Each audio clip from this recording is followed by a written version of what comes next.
What's going on, YouTube? It's your boy Matcha Guy, aka Balance Coon. Every day, all day, dodge bullets.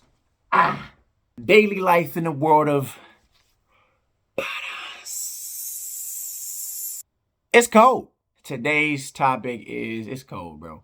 In Japan, wintertime, they don't have central heating in Japan, unless you're in Hokkaido. So it's cold, right? You need heaters, stoves. Some people use what they call a dambo, which is like a heat blower thing machine, kind of like an air conditioner, but it blows out heat. And that's how you stay warm in Japan. The floors is cold as shit. I have a house, so I have 2 floors, and it's cold, right? The floor is always cold. I got carpets, but it's sometimes not enough. I'm barefooted all the time, so that might need to put some socks on, but I don't.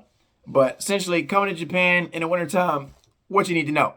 So, in the wintertime in Japan, it doesn't snow. I'm from Michigan, so it's hella snow, so you ain't got to worry about the snow in Osaka. But I will say it gets cold as hell, so you're going to need a lot of thick sheets of cover. And I'm talking about really thick sheets of cover. I will go to those, not the secondhand shops. I will go to places like Nara or like super far out places that has like futons and like big comforter covers that they sell that only old people buy, because those are thick, old school, and they will keep you warm when it's freezing your balls off. A good example of what I'm talking about is this. Okay, so I bought this. Look at this. This is a thick piece of blanket. Look at that. That is thick. It's warm. As soon as you get in that boy, it's cozy. It's actually kind of big. Now, I'm tall, so I'm going to stand up and show you how big this is. It's all the way to the floor. You can't even see it, but you can see that you can clearly be wrapped up in this motherfucker, and it's definitely going to keep you warm. Also, I have a stove.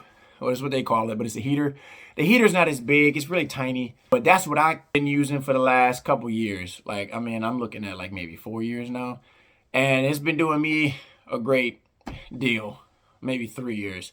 A great deal, so I ain't tripping. Also, in Japan, you need to know that they separate the hot water and the cold water. So, you can turn the hot water and you can turn the cold water on in the showers like that, but in the sink, there's like a button that you press to turn on the hot water, and then the cold water is totally separate. So if you got something like that, well, you're not going to get hot and cold water at the same time. If you do have like hot water, it's the same in America. You let it run for a while, and then the hot water comes out. Also in the shower, because, you know, Americans take long showers. If you're taking a long shower in Japan, after 15 or 20 minutes, give or take, your water gonna cut off. The heat is going off, all right? So if you're in the shower for like over 15 minutes, and like timed 15 to 20-ish minutes, and all of a sudden the water gets cold and you keep turning it on hot and it don't get cold, it's because your water cut off. Like, the heat is gone. You gotta go out, hit the reset button, wait like 5 to 10 minutes, and then jump back in the shower. So long story short, Japan also requires people to turn off the water every so often and turn it back on, so that you don't have the heat cut itself off. It's a panic button, or a panic alert, essentially. So basically, in case like an earthquake and the water like keeps running out, it automatically cuts itself off to avoid like wasting water, essentially, like that, or wasting heat, because it can cause a fire. So if the water stays running for a period of time, it automatically cuts itself off to avoid house fires, which I think is pretty smart. So you just got to remember to turn it off, turn it back on. It doesn't change the amount of heat you will produce in your shower, unless you're in an apartment and everybody's using the same water line. Then maybe your water might get cold over time because everyone's using it. But I have a house, so I don't have that problem. So there you have it. Anyway, lastly, something to know while you're in Japan for the wintertime is insulation sucks. Insulation sucks in this country, bro. I'm telling you, bro. Wind will come into your crib, bro. It will seep in, slide in your DMs trying to holler at you. That's what I'm talking about.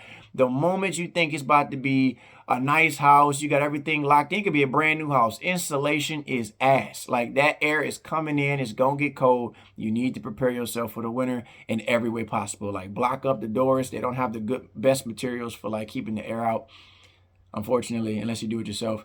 I done tried, you know, my best. I'm upstairs in my room, and the windows are all closed and locked, but the windows is like paper thin. The walls are paper thin, obviously, so you can hear and see almost every fucking thing. I don't want to do the American like tape and the plastic bags to keep the insulation in, because this is going to be too much work to take out. So I'm just going to be freezing it out. I don't mind being cold, you know, for the most part. I like winter. I like being cold. I just prefer the snow while I'm cold, and there's no sun, no soccer.